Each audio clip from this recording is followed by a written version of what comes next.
Sir, जो NEET के exam recently conduct हुए हैं उसके बारे में बताइए। तो इस साल का जो नीट का एग्ज़ाम कंडक्ट हुआ ये काफ़ी टफ था अगर हम कंपेयर पिछले सालों का करते हैं। बच्चे 20 लाख हैं। अगर मैं सीट्स की बात करूं वो बहुत लिमिटेड हैं। सर, इंडिया में एमबीबीएस और बीडीएस की टोटल कितनी सीट्स हैं? तो इंडिया में ये टोटल सीट्स, मैं एमबीबीएस की बात करूं,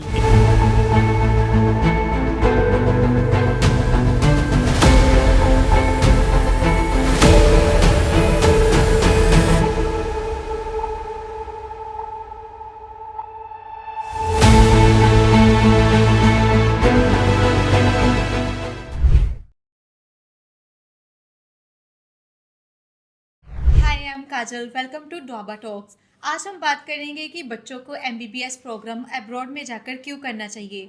कौन सी ऐसी कंट्री है जहां पर उनको अफोर्डेबल फीस में एमबीबीएस प्रोग्राम मिल जाएगा। आज हमारे साथ है क्राउन इमिग्रेशन के हेड सतीश जी, जो हमको बताएंगे कि एमबीबीएस प्रोग्राम कौन सी कंट्री में करना चाहिए। Welcome sir. नमस्कार and thanks to Doaba talk, क्योंकि सेकंड टाइम इस पॉडकास्ट पर इन्होंने मुझे इनवाइट किया है। पहले पॉडकास्ट के अंदर हमने स्टडी इन शेंगन कंट्रीज़ के बारे में डिस्कस किया था। तो आज का भी जो हॉट पॉडकास्ट है एमबीबीएस एडमिशन इन अब्रॉड। तो बहुत सारे क्वेश्चंस पेरेंट्स के हैं, तो अभी वन बाय वन हमसे जो पूछे जाएंगे और उनका हम वन बाय वन रिप्लाई करेंगे। सर, जो नीट के एग्ज़ाम रिसेंटली कंडक्ट हुए हैं उसके बारे में बताइए। तो अभी रिसेंटली इसका एग्ज़ाम कंडक्ट हुआ है नीट का। तो इस साल का जो नीट का एग्ज़ाम कंडक्ट हुआ ये काफ़ी टफ था अगर हम कंपेयर पिछले सालों का करते हैं। तो इस साल नीट के जो बच्चे थे कम हैं। अगर मैं पिछले 10 साल का ग्राफ देखता हूँ, हर साल नीट के बच्चे 1-2 लाख इंक्रीज़ होते थे, लेकिन इस साल अप्रोक्स 20 लाख से ज़्यादा स्टूडेंट्स ने इस एग्ज़ाम में बैठे हैं, जिन्होंने अपनी एमबीबीएस और बीडीएस और वेटनरी और बीएमएस में एडमिशन लेना है इंडिया के पब्लिक यूनिवर्सिटी और कॉलेजेस में एज वेल एज़ प्राइवेट में। तो बच्चे 20 लाख हैं। अगर मैं सीट्स की बात करूं वो बहुत लिमिटेड हैं। तो ऐसा है कि जो बच्चे रह जाते हैं उनमें से बहुत ही निग्लिजिबल बच्चे फॉरेन कंट्रीज़ की ओर भी तवज्जो करते हैं। तो फॉरेन में आप कैसे जा सकते हैं एमबीबीएस के लिए, ये वन बाय वन हमारे जो आंसर्स रहेंगे। सर, इंडिया में एमबीबीएस और बीडीएस की टोटल कितनी सीट्स हैं? हाँ, बहुत अच्छा क्वेश्चन है इनका। तो इंडिया में ये टोटल सीट्स, मैं एमबीबीएस की बात करूँ 1 लाख समथिंग है सिर्फ एमबीबीएस की। बीडीएस की approx I think so 50,000 seats BDS की है। इसके अलावा वेटनरी साइंसेज में भी बच्चे जाते हैं, उसकी भी आई थिंक सो 7,500 की सीट्स हैं। बीएमएस के भी बच्चे एडमिशन लेते हैं, उसकी भी 40,000 है। अप्रोक्स मैं लेकर चलूँ, जितनी भी मैंने ये कैटेगरीज बताई हैं, 2 लाख की सीट्स हैं। लेकिन बच्चा कितना अपेयर हुआ है इस एग्ज़ाम में? 20 लाख। So, जो बच्चों को सीट नहीं मिल पाती तो उनके लिए क्या ऑप्शन है? तो देखिए कि जिन बच्चों को यहाँ पर एडमिशन नहीं मिल पाता तो उनके लिए बहुत सारे ऑप्शंस हैं। बच्चों को और पेरेंट्स को यही लगता है बच्चों के लिए सिर्फ एमबीबीएस और बीडीएस है। इवन मेरे पास ऐसे 20 प्रोफेशंस हैं उन मेडिकल स्टूडेंट्स के लिए जिन्होंने अपनी 12th के पीसीबी से फिजिक्स केमिस्ट्री बायो से की है। तो वो कैसे, कौन से प्रोफेशन है? वेटनरी साइंसेज है, फिजियोथेरेपी है, नर्सिंग है, फार्मेसी है, बायोटेक्नोलॉजी है, फॉरेंसिक साइंसेज में है, और इवन हॉर्टिकल्चर में भी बच्चा एडमिशन ले सकता है। ऐसे मेरे पास 20 प्रोफेशंस हैं। तो उनको भी हम बच्चों के साथ शेयर करते हैं, उनके पेरेंट्स के साथ शेयर करते हैं, और उनके बजट को हम एनालाइज करते हैं। एनालाइज करने के बाद बच्चों से उनके मोटो के बारे में, पेरेंट्स से भी पूछा जाता है कि बच्चे ने अपनी जो फॉरेन की एजुकेशन कंप्लीट करने के बाद करना क्या है। ऐसे बहुत सारे बच्चे हैं जो इंडिया में एमबीबीएस नहीं कर पाते due to their financial issues. तो ऐसी कोई कंट्री बताइए जहां पर वो अफोर्डेबल प्राइस में, या फिर कोई ऐसी कंट्री जहां पर उनको कोई फीस ही ना देनी पड़े। तो ऐसा है कि आपने बहुत बढ़िया क्वेश्चन पूछा। अफोर्डेबल जब हम वर्ड करते हैं तो सबसे पहले एक डॉक्टर की डिग्री लेने के लिए जाना है। तो डॉक्टर की डिग्री लेने के लिए जाना है तो मैं ये कहूँगा कि quality of education is very important. और बच्चे और पेरेंट्स को ये लगता है कि उसको इंडिया में सीट नहीं मिली, तो उसको ये लगता है कि उसको फॉरेन में भी सीट नहीं मिल पाएगी। तो उसके चक्करों में वो लाखों रुपए की कंसल्टेंसी दे देते हैं, एज वेल एज वो गलत कंट्रीज़ में चले जाते हैं, और गलत कंट्री में जाते भी हैं तो वहाँ की भी प्राइवेट यूनिवर्सिटीज़ में, तो उसमें बच्चे बड़ा नुकसान करते हैं। तो मैं ये बताऊं कि फ़ॉरेन में मैं छोटी छोटी कंट्रीज़ के नाम बताऊंगा जिनकी जो पॉपुलेशन 40-50 लाख की है, जहाँ 2 करोड़ की है। तो वहाँ से डॉक्टर प्रोड्यूस होकर आते हैं। जैसे मैं कहूँ Uzbekistan, Kazakhstan, Turkmenistan, Armenia, Georgia, Azerbaijan, वहाँ पर बच्चे जाकर अपनी मेडिकल की डिग्री करने के लिए जाते हैं।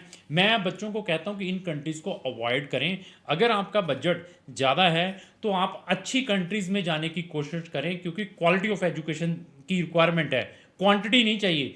इंडियन गवर्नमेंट ने भी यहाँ पर जो उनका एनएमसी है, नेशनल मेडिकल कमीशन, उन्होंने भी इसके ऊपर स्पेशली गजट एक नोटिफाई किया है फॉरेन मेडिकल ग्रेजुएट्स के लिए। वो भी रीड करना बहुत इंपॉर्टेंट है उन पेरेंट्स, उन बच्चों के लिए जिन्होंने विदेशों से जाकर अपनी एमबीबीएस और बीडीएस और इवन वेटरनरी साइंसेज में अपनी डिग्री लेनी है। तो ऐसी कंट्रीज़ में जाकर आप अपने पैसे और टाइम वेस्ट ना करें।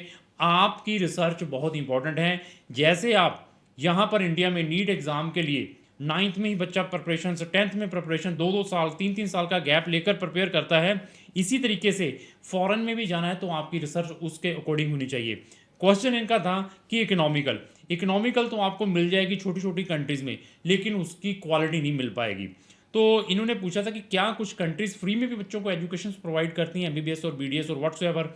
ऐसे है, फॉरेन की बहुत सारी कंट्रीज़ हैं जो आपको एमबीबीएस और बीडीएस फ्री में प्रोवाइड करती हैं, लेकिन उसका कंपटीशन काफ़ी हार्ड है, क्योंकि वर्ल्ड लेवल का कंपटीशन है। छोटी सी कंट्रीज है, जैसे मैं इटली की बात करूं तो इंडिया के अंदर 20 लाख से ज़्यादा बच्चों ने नीट का एग्ज़ाम दिया था।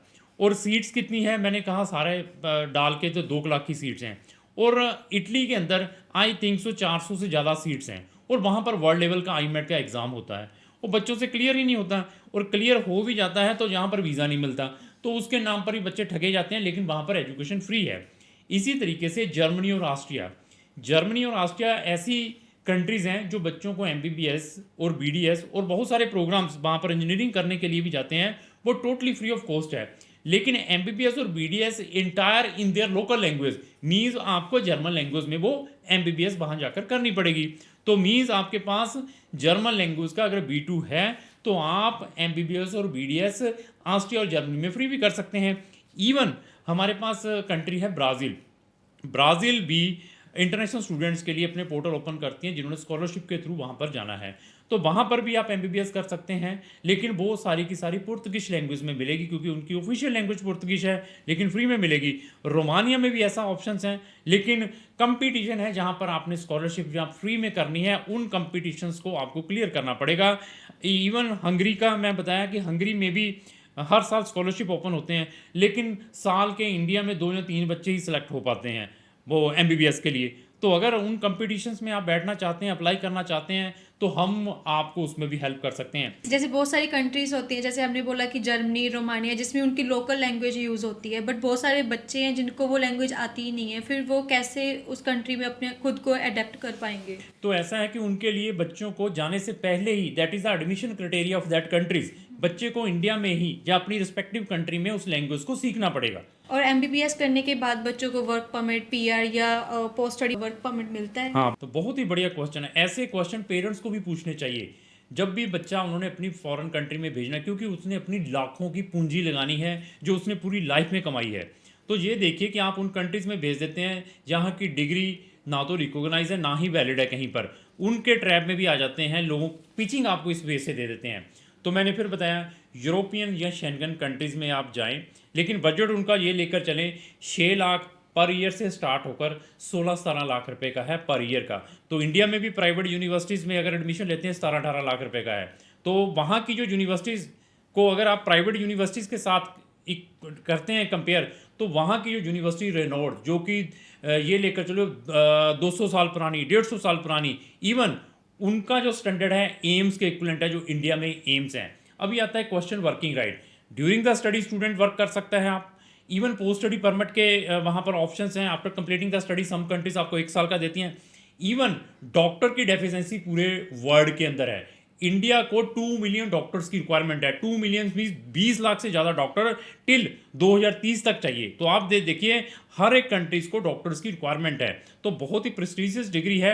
तो फिर आ गया पीआर। तो डॉक्टर्स के लिए जो हाईली क्वालिफाइड प्रोफेशन है उसके लिए हर कंट्री में रेड कारपेट वेलकम है, बट वहाँ की कंडीशंस को फुलफिल करना पड़ेगा। वहाँ का डॉक्टर का लाइसेंस कैसे लेना है, दैट इज़ वेरी इंपॉर्टेंट। किसी भी कंट्री में जाना है तो ये चीज़ें जरूर चेक करें। एटलीस्ट कंट्री का आप उसके पासपोर्ट की रैंकिंग तो चेक कर लें। अभी आप Georgia, Armenia, Azerbaijan, Uzbekistan, Kyrgyzstan, Nepal, Bangladesh चले हुए हैं, उससे आपको पता चल जाएगा वहाँ का स्टैंडर्ड क्या है। वहाँ के मेडिकल सिस्टम को ही चेक कर लें कि मेडिकल सिस्टम कैसा है उस कंट्री का, उससे आपको पता चल जाएगा कि वहाँ जाने का बेनिफिट है या नहीं है। इवन वहाँ पर कंप्लीट होने के बाद वहाँ की एमबीबीएस तो उसका क्या बेनिफिट है। इवन आज की डेट में हर कुछ गूगल पर पड़ा हुआ है, गूगल करें। मैं तो इस मंच पर बता रहा हूँ, उसको कंपेयर करें जो स्टेटमेंट मैं यहाँ पर दे रहा हूँ। चैट जीपीटी आ चुका है, वहाँ पर आपको हर एक इन्फॉर्मेशन मिल सकती है इन ए फ्यू मिनट्स। बस आपको एफर्ट्स करने पड़ेंगे।